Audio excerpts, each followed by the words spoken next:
Maligayang pagdating sa channel na ang Biblia para sa lahat. Ako ang lumikha at namamahala sa channel na ito. Dito, makikita mo ang mga kawili-wiling nilalaman tungkol sa mga kwento sa Biblia. Mag-subscribe sa channel at i-click ang notification bell upang hindi makaligtaan ang anumang video.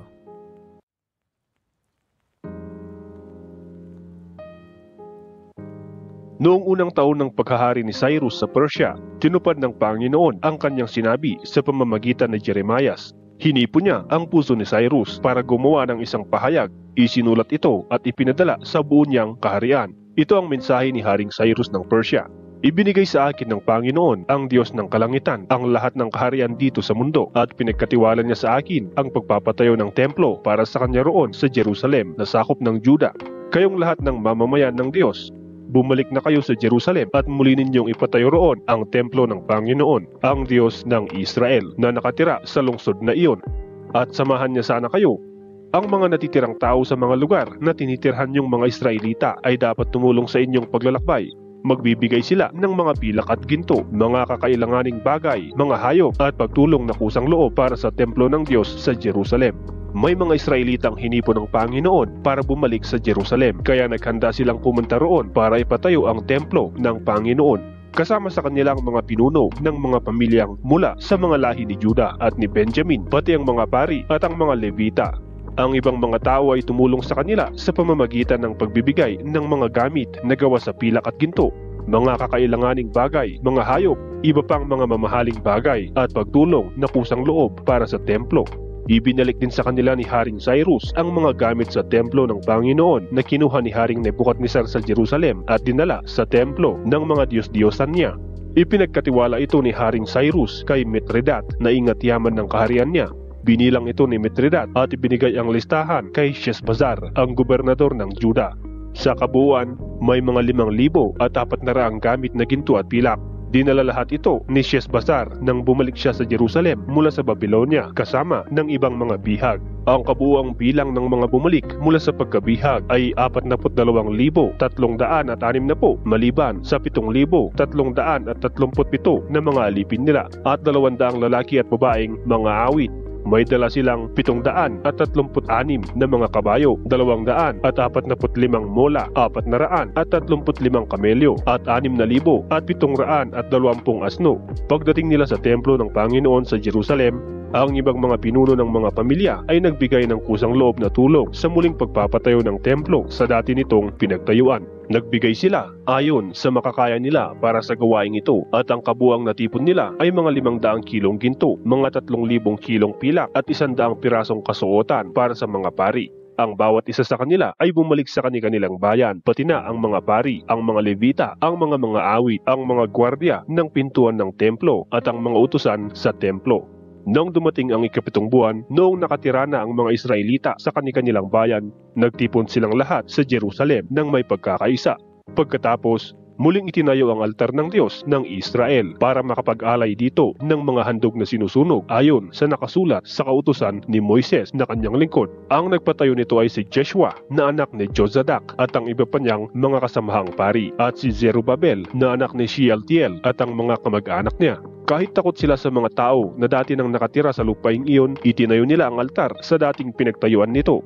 Pagkatapos, nag-alay sila sa Panginoon ng mga handog na sinusunog sa umaga at sa gabi. Ipinagdiwang din nila ang pista ng pagtatayo ng mga kubol ayon sa nakasulat sa kautusan ni Moises at nag-alay sila ng mga handog na sinusunog na kinakailangang ihandog sa bawat araw ng ganitong pista. Bukod pa sa mga handog na sinusunog, naghahandog din sila ng mga handog sa bawat pista ng pagsisimula ng buwan at sa iba pang mga pista sa pagsamba ng Panginoon at nag-aalay din sila ng handog ng kusang loob para sa Panginoon. Kahit hindi pa nasisimulan ang muling pagpapatayo ng templo ng Panginoon, nagsimula na ang mga Israelita sa pag-aalay ng mga handog na sinusunog ng unang araw ng ika-7 buwan ng taon ding iyon. Nagbigay ang mga Israelita ng pera na pambayad sa mga taga-tapas ng bato at sa mga karpintero. Nagbigay din sila ng mga pagkain, inumin at langis na pambayad sa mga taga-Sidon at taga-Tiro para sa mga kahoy na sedro na galing sa Lebanon. Ang mga kahoy na ito ay isasakay sa mga barko at dadalhin sa Joppa. Pinahintulutan ito ni Haring Cyrus ng Persia. Sinimulan ng pagpapatayo ng templo ng ikalawang buwan ng ikalawang taon mula nang makabalik ang mga Israelita sa Jerusalem. Tulong-tulong sa pagtatrabaho ang lahat ng nakabalik sa Jerusalem galing sa pagkabihag. Kasama na rito sina Zerubabel na anak ni Shealtiel, Jeshua na anak ni Jozadak at ang mga kasamahan niyang pari at ang mga Levita. Ang pinagkatiwalaan sa pamamahala sa pagpapatayo ng templo ng Panginoon ay ang mga Levita na nasa edad 20 taon pataas. Sila ay si Jeshua, ang mga anak niya at ang mga kamag-anak, si Kadmiel at ang mga anak niya. Silang lahat ay mula sa lahi ni Juda. Tumulong din sa kanila ang mga angkan at mga kamag-anak ni Henadad na mga Levita rin. Nang matapos na ng mga karpentero ang pundasyon ng templo ng Panginoon, pumuesto na ang mga pari na nakasuot ng kanilang damit na pangpari para hipan ang mga trumpeta. Pumuesto rin ang mga Levita na angkan ni Asaph sa pagtugtog ng mga pompyang upang purihin ang Panginoon ayon sa kaparaanan na itinuro noon ni Haring David sa Israel. Nagpuri sila at nagpasalamat sa Panginoon habang umaawit ng napakabuti ng Panginoon dahil ang pag-ibig niya sa Israel ay walang hangganan. At sumigaw ng malakas ang lahat ng tao sa pagpupuri sa Panginoon dahil natapos na ang pundasyon ng templo. Nandoon ang maraming matatandang pari, mga Levita at mga pinuno ng mga pamilya na nakakita noon sa unang templo. Umiyak sila ng malakas nang makita nila ang pundasyon ng bagong templo at marami rin ang sumigaw sa galak.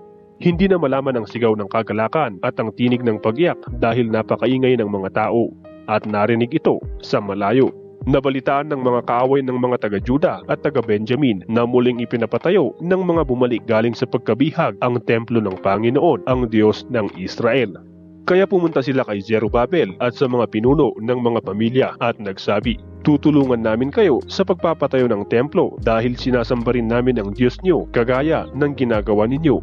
Matagal na kaming naghahandog sa Kanya mula pa noong panahon ni Haring Esarhaddon ng Assyria na siyang nagdala sa amin dito." Ngunit ito ang sagot ni Zerubabel, Jeshua at ng mga pinuno ng mga pamilya. "Inutusan kami ni Haring Cyrus ng Persya na muling ipatayo ang templo, ngunit hindi kayo kasama sa pagpapatayo nito para sa aming Diyos. Kami lang ang magpapatayo nito para sa Panginoon, ang Diyos ng Israel." Kaya pinahina ang loob at tinakot ng mga taong dati nang nakatira sa lupaing iyon ang mga tao sa Juda para hindi nila may pagpatuloy ang pagpapagawa nila ng templo. Sinuhulan nila ang mga opisyal ng gobyerno ng Persya para salungatin ang mga plano ng mga tao sa Juda. Patuloy nila itong ginagawa mula ng panahon na si Cyrus ang hari ng Persya hanggang sa panahon na si Darius na ang hari ng Persya. Nang maging hari si Ahasuerus, ang mga kalaban ng mga naninirahan sa Jerusalem at ng iba pang mga nakatira sa Juda ay sumulat ng mga paratang laban sa kanila. At kahit na noong si Artaxerxes na ang hari ng Persya, sumulat din sila sa kanya.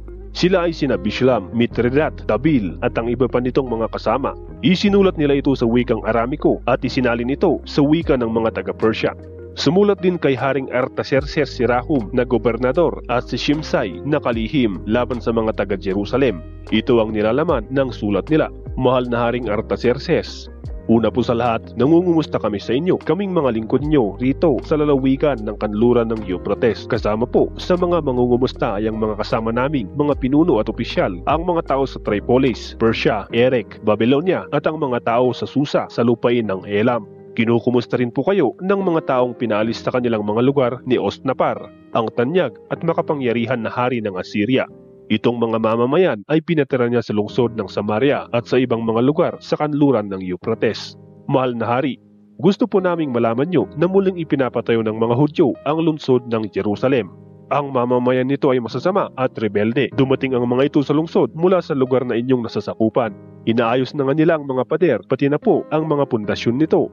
Mahal na hari, kapag muli pong naipatayo ang lungsod na ito at naayos na ang mga pader nito, hindi na magbabayad ng mga buwis at ng iba pang bayarin ang mga tao at liliit na ang kita ng kaharian.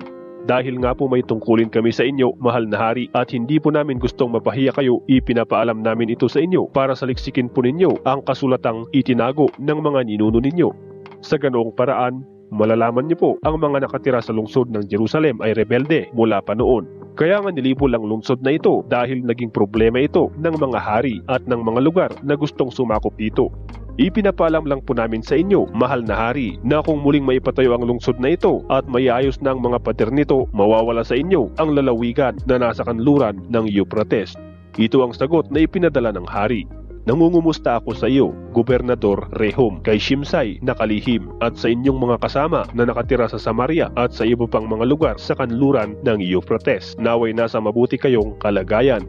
Ang sulat na inyong ipinadala ay isinalin sa wika namin at binasa sa akin. Nagutos akong saliksikin ang mga kasulatan at napatunayan na ang mga dating naninirahan sa Jerusalem ay kumakalaban nga sa mga hari. Nakasanayan na nga ng lugar na iyan ang pagre-rebelde laban sa gobyerno. Nalaman ko rin sa pamamagitan ng mga kasulatan na ang Jerusalem ay pinamahalaan at pinagbayad ng buwis at ng iba pang mga bayarin ng mga makapangyarihang hari na namuno sa buong lalawigan sa kanluran ng Euphrates. Ngayon, ipagutos niyong itigil sa mga taong iyan ang muling pagpapatayo ng lungsod hanggat hindi ko iniuutos. Gawin niyo agad ito para hindi mapahamak ang kaharian ko. Pagkatapos basahin kina Rehum, Shimsai at sa mga kasama nila ang liham ni Haring Artaxerxes, pumunta agad sila sa Jerusalem at pinilit ang mga Juda na itigil ang muling pagpapatayo ng lungsod. Kaya natigil ang pagpapatayo ng templo ng Diyos sa Jerusalem hanggang sa ikalawang taon ng paghahari ni Darius sa Persia. Ngayon, inutusan ng Diyos ng Israel ang mga propeta na sina Hageo at Zacarias na apo ni Ido para sabihin ang mensahe niya sa mga Hudyo sa Juda pati na sa Jerusalem. Nakinig sa kanila sina Zerubabel na anak ni Shealtiel at Jeshua na anak ni Jozadak. Kaya ipinagpatuloy nila ang pagpapatayo ng templo ng Diyos sa Jerusalem. Tinulungan sila ng 2 propeta ng Diyos. Ngunit hindi nagtagal, dumating sa Jerusalem si Tatenai na gobernador ng lalawigan sa kanluran ng Euphrates, si Shethar-Bonezai at ang mga kasama nila. Nagtanong sila sa mga Hudyo, "Sino ang nag-utos sa inyo na ipagpatuloy ang pagpapatayo ng templong ito?" Nagtanong pa sila, "Ano ang pangalan ng mga taong nagtatrabaho dito?" Ngunit iningatan ng Diyos ang mga tagapamahala ng Hudyo. Kaya nagpasya sina Tatenai, Shethar-Bozenai at ang kanilang kasamang mga opisyal ng lalawigan sa kanluran ng Euphrates na hindi muna nila ipapatigil ang pagpapatayo ng templo hanggang sa maipaalam nila ang tungkol dito kay Haring Darius at makatanggap ng kanyang sagot. Ito ang nilalaman ng sulat na ipinadala nila kay Haring Darius. "Mahal na Haring Darius, naway nasa mabuti po kayong kalagayan. Ipinapaalam po namin, mahal na hari, na pumunta kami sa lalawigan ng Juda doon sa pinagtatayuan ng templo ng makapangyarihang Diyos. Malalaking bato ang ginagamit sa pagpapatayo ng templo at ang mga pader nito ay nilagyan ng mga troso upang tumibay. Ginagawa po nila ito ng may kasipagan kaya mabilis ang pagpapatayo nito. Tinanong po namin ang mga tagapamahala nila kung sino ang nag-utos sa kanila sa muling pagpapatayo ng templo. At tinanong din namin ang mga pangalan nila para maipaalam namin sa inyo kung sino ang mga namumuno sa pagpapatayo nito. Ito po ang sagot nila sa amin. Mga lingkod kami ng Diyos ng langit at lupa at muli naming ipinapatayo ang templo na itinayo noon ng isang makapangyarihang hari ng Israel. Ngunit dahil ginalit ng aming mga ninuno ang Diyos na langit, pinabayaan niya sila na sakupin ni Haring Nebukadnesar ng Babylonia. Giniba ni Nebukadnesar ang templong ito at binihag niya sa Babylonia ang aming mga ninuno. Ngunit sa unang taon ng paghahari ni Haring Cyrus sa Babylonia, nagutos siya na muling ipatayo ang templo ng Diyos. Ibinalik din niya ang mga kagamitang ginto at pilak ng templo ng Diyos. Ang mga ito ay kinuha noon ni Nebukadnesar sa templo ng Jerusalem at inilagay sa templo sa Babylonia. Ipinagkatiwala ni Haring Cyrus ang mga kagamitang ito kay Sheshbazzar na pinili niyang gobernador ng Juda. Sinabi ng hari kay Sheshbazzar na muling ipatayo ang templo ng Diyos sa Jerusalem sa dati nitong pinagtayuan at ilagay doon ang mga kagamitan nito.